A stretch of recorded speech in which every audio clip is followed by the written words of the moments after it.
Dahil nagkakinangutanan ako day ba nga nindot ako no kayo ang ako ang kuko. Dagkay nag-comment or nag-PM na ako nindot ako no kayo akong kuko. Ug asa daw ako nagpabuhat sa ako ang kuko.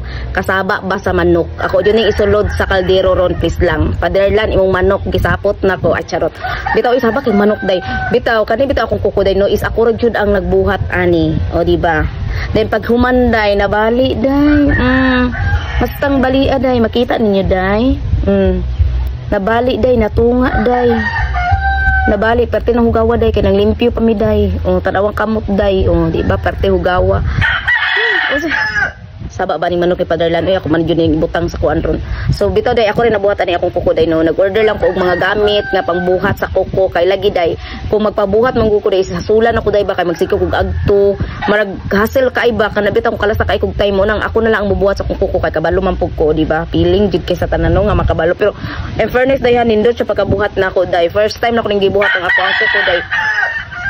Saba ba ning binuhing Paderlan diri oy. Pero ako rin nabuhatan ni day, pero in fairness, nindot kay sa tanan. So ako rin nabuhat sa kung kuko day no, awang isa day, oh.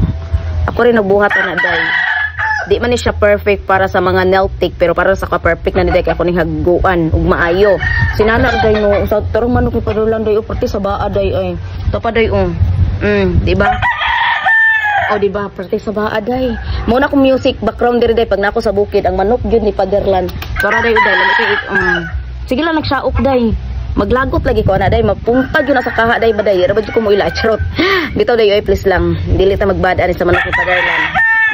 Asa pa kana pag naka sa bukid day mao gyud timalhan day nga naka sa bukid day kay magsige nagsinggaok ng mga manok diri hasta yung hasula ipahuway ko kadto kay init kay day badalin mao pay pagkahuman ako mao pay pagkahuman mas kung magulang day nang limpyo pa nanguan pa kay among tiwok balay day is amo ang gilimpyuhan day baka daghang eksagbot na halos manulod na diri sa moa so mo nang gilimpyuhan mo dira sa luyo kayo tawalin pero kasi tanan ang balkon day mo diba inana kalimpyado ako magulang day layo ra kay ko sa ko magulang day pagka na mang limpyo day nawa nay undangay day ug kinahanglan jud pud day limpyo jud pud kay pagka na siya mo limpyo mo nang ako nagre-relax sa pangapa day kay perting inita na day then karon pud day ni balik na pud ang hangin day ba kita ninyo kung bukle naguyuyod na pud na ug mao ra day to day no bay oy